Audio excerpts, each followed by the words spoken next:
There's nothing new under the sun, sebuah pepatah lama yang mengajarkan kepada kita bahwa tidak ada yang benar-benar baru di bawah sinar matahari. Itu artinya buku yang baru kita baca, musik yang baru kita dengar, film yang baru kita nonton adalah hasil replikasi dan transformasi dari ide yang sudah ada sebelumnya. Apalagi kalau kita berbicara di zaman AI generatif, maka ide-ide menjadi semakin mudah untuk kita produksi. Nah, inilah yang misalnya juga diajarkan oleh Austin Kleon dalam bukunya yang berjudul Still Like an Artist. Dalam premis buku itu, Austin Kleon membongkar mitos originalitas itu mutlak. Bahwa sesuatu yang asli itu mutlak. Bahwa ternyata semua karya kreatif itu adalah remix atau upaya untuk mentransformasi ide yang sudah ada sebelumnya. Nah, di dalam buku tersebut, Austin Kleon menjelaskan tentang 10 prinsip dalam tanda kutip mencuri seperti seniman yang akan membuat kita segera menghasilkan karya pertama kita. Mari kita mulai. Di bab pertama, Austin Kleon menjelaskan tentang mencuri seperti seorang seniman. Bahwa ya seperti yang kita jelaskan tadi di awal, bahwa tidak ada yang benar-benar baru, tidak ada yang benar-benar asli. Pablo Picasso bahkan pernah berkata bahwa seniman yang baik itu meniru, sementara seniman yang hebat itu mencuri. Nah, apa yang dimaksud mencuri dalam buku ini? Nah, mencuri yang dimaksud adalah mentransformasi ide yang sudah ada sebelumnya. Nah, mungkin ini juga semacam upaya penulis, yaitu Austin Kleon, untuk membuat kita terpikat dengan judulnya. Sebenarnya dalam misinya ya bukan benar-benar mencuri atau plagiarisme bahkan, tetapi untuk membuat karya kita menjadi semakin kreatif. Nah, kualitas inspirasi itu kemudian menentukan hasilnya. Maksudnya apa? Bahwa kita harus memastikan bahwa apa yang masuk di kepala kita itu adalah sesuatu yang benar-benar bernas dan bermutu, agar kita menghasilkan karya yang bermutu pula. Misalnya, ketika kita berbicara, ketika kita berpikir, ketika kita menulis, itu adalah tulisan, argumentasi, pikiran yang benar-benar bermutu karena kita membaca, mendengar, menyimak, dan berdiskusi dengan orang-orang yang inspiratif juga. Inilah yang kemudian disebut sebagai silsilah ide. Bahkan kita harus dalam tanda kutip mencuri atau mengambil inspirasi dari banyak sumber. Jangan hanya satu terus. Misalnya cuma Murtada Mutahari terus tanpa pernah membaca misalnya Ali Saryati sebagai tandingan intelektual Murtada Mutahari di zamannya. Misalnya kita terlalu membaca Yuval Noah Harari terus tanpa mencoba membandingkan misalnya dengan yang kontra dengan Yuval Noah Harari. Itulah yang dimaksud dengan silsilah ide, yaitu semakin banyak sumber semakin baik. Nah, Austin Kleon juga menjelaskan tentang kita tidak boleh menunggu sampai kita benar-benar siap. Karena tidak ada yang namanya benar-benar siap. Kita dapat menerapkan kondisi di mana fake it till you make it. Apa maksudnya? Bahwa ya kita harus pura-pura telah ahli sampai kita benar-benar ahli di bidangnya. Kita bisa meniru idola-idola kita.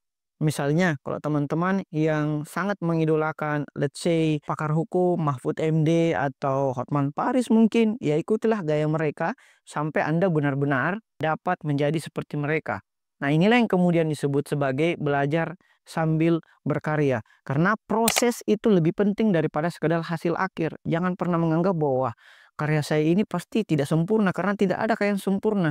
Karya yang sempurna adalah karya yang selesai ditulis atau karya yang selesai diupload. Tidak ada yang benar-benar bisa dikatakan ini 100% nilainya. Nah, di dalam proses itu kita dapat menemukan jati diri kita. Jati diri tersebut itu adalah dengan meniru, meniru, dan meniru sehingga kita dapat menemukan jati diri yang sebenarnya.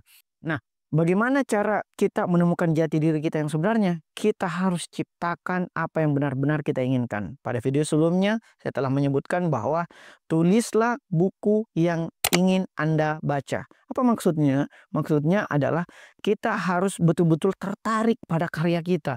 Karena kalau kita sendiri tidak tertarik pada karya kita, ya tidak mungkin orang lain mau membaca, menonton, atau mengkonsumsi karya-karya kita. Itu artinya kita harus memulai karya dengan mengikuti apa yang kita cintai, bukan apa yang laku di pasaran atau apa yang menjadi kewajiban kita dari pimpinan kita, tapi yang benar-benar apa yang kita sukai. Kita harus menjadi penggemar bagi diri kita sendiri. Dengan cara kita melihat kesenjangan yang ada di pasaran. Misalnya di pasaran kita tidak mendapatkan apa yang betul-betul kita sukai. Let's say kita sangat menyukai algorithmic regulation, maka kita ya bisa membuat buku tersebut, algoritma regulation tersebut. Nah, itulah yang kemudian disebut sebagai mencari kesenjangan di pasaran. Nah, Austin Kleon juga menjelaskan tentang pentingnya menggunakan sesekali tangan manual kita. Jangan selalu terpaku pada gadget, misalnya pada laptop, pada HP, pada tablet. Karena beberapa penelitian menyebutkan bahwa tulisan tangan itu lebih kuat reseptivitasnya di otak kita dibandingkan tulisan ketika kita mengetik. Nah, kita harus menerapkan digital minimalism kalau dalam bahasa buku Cal Newport, dengan menjauhi layar dan mencoba mencoret-coret, misalnya main mapping dan segala macamnya. Karena ketika kita melakukan tulisan tangan, tubuh kita itu sangat terhubung dengan tangan kita yang sementara menulis. Maka misalnya kita biasa melihat para pelukis itu menulis dulu dan melempar lagi lukisan yang masih gagal, atau misalnya ketika kita menulis kita menghancur-hancurkan kertasnya karena kita merasa ini belum sempurna. Begitulah misalnya seniman-seniman dulu melakukan kreasinya masing-masing. Nah, di sisi lain, ketika kita masih sembari bekerja, misalnya kita sudah harus memulai proyek sampingan. Proyek sampingan itu menjadi begitu penting. Kenapa? Misalnya, ketika saya menjadi seorang dosen, saya harus memulai proyek sampingan, yaitu menulis buku. Karena itu akan membuat kita bereksperimen tanpa tekanan atasan dosen yang lain. Nah, dalam menulis proyek sampingan atau menghasilkan proyek sampingan, kita kadangkala mendapatkan sumber inspirasi yang tidak terduga. Kenapa? Karena tidak ada tekanan sama sekali terhadap kewajiban kita, misalnya di kampus. Nah, inilah yang dimaksud sebagai keseimbangan hidup, agar waktu produktif kita di dunia dosen dan waktu kreatif kita di proyek sampingan kita itu bertemu, sampai di mana waktu kreatif itu sudah bisa menghasilkan sehingga bisa kembali menjadi waktu produktif dan menghilangkan pekerjaan utama kita sama sekali. Kita menuju kepada pekerjaan yang benar-benar kita inginkan. Selanjutnya, Austin Kleon juga menjelaskan tentang bagaimana kita membagi karya-karya kita. Nah, jadikan internet ini yang basically free itu menjadi panggung teman-teman.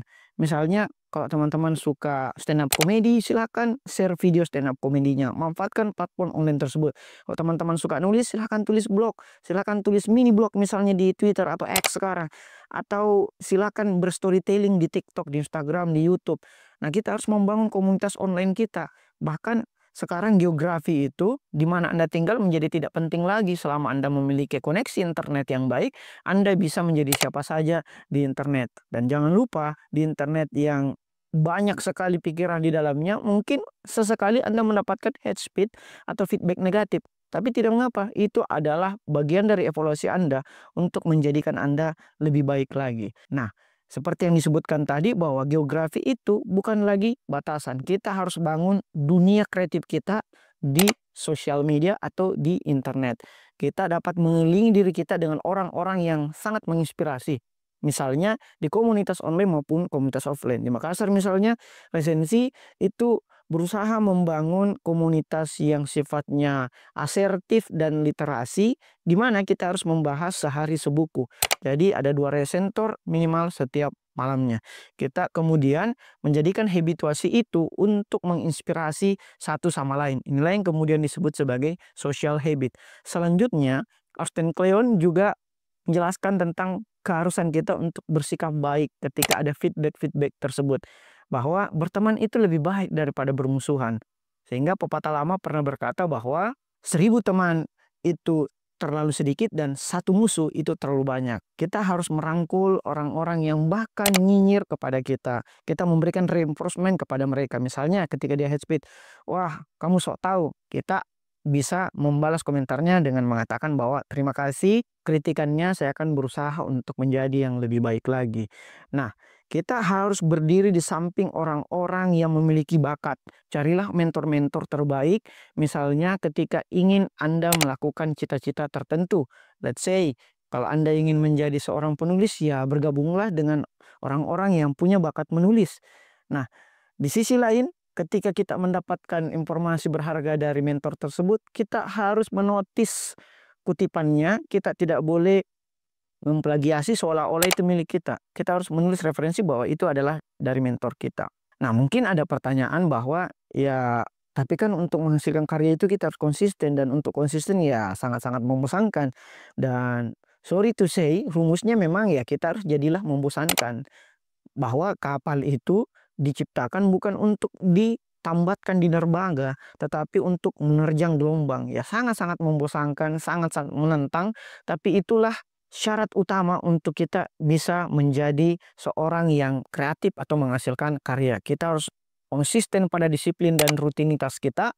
Kita harus persisten pada 24 jam itu kita bagi 4 jadi 6 jam, 6 jam, 6 jam, 6 jam. Yang mana di dalam 6 jam itu ada jaga kesehatan, ada mengelola keuangan, kita harus manajemen waktu buat kalender dan sebagainya. Ya memang kita harus menjaga kebosanan itu karena satu-satunya syarat untuk menjadi seorang yang kreatif ya kita harus berdamai atau merangkul kebosanan tersebut. Siapa sih yang suka misalnya sehari sebuku? Nggak ada yang suka. Ya saya pun saat ini merasa bosan pastinya, tetapi saya harus merangkul ketidaknyamanan tersebut kalau dalam bahasa Adam Grant dalam buku The Hidden Potential, agar kita bisa setapak demi setapak mencapai tujuan kita. Siapa sih yang orang yang suka misalnya ke kampus ngajar tiap hari, tapi itu adalah benih-benih yang bisa membuat para pengajar itu sampai ke mimpinya misalnya menjadi profesor dalam bidang tertentu.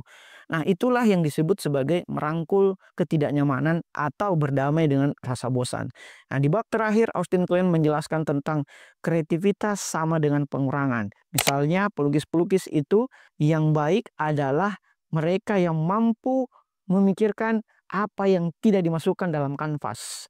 Jadi misalnya ketika kita penulis bukan karena banyak-banyakan referensi dan itu menjadi tulisan yang bagus, bukan. Tapi bagaimana dari banyaknya referensi itu kita buang 90-nya dan kita hanya masukkan 10-nya.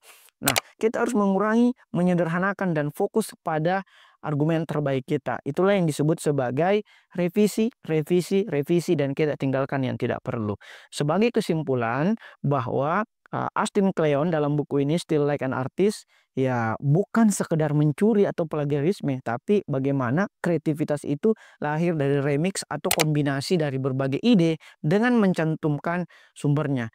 Kita harus berkarya saat ini juga, jangan menunggu Anda menjadi pro atau menjadi siap, menjadi expert di bidangnya. Tapi bagikanlah karya Anda, dapatkan feedback, dan kemudian Anda setapak demi setapak bisa menjadi seorang yang hidup dari karya. Selamat mencuri ide-ide sehingga Anda menghasilkan karya yang luar biasa. Terima kasih. Wassalamualaikum warahmatullahi wabarakatuh.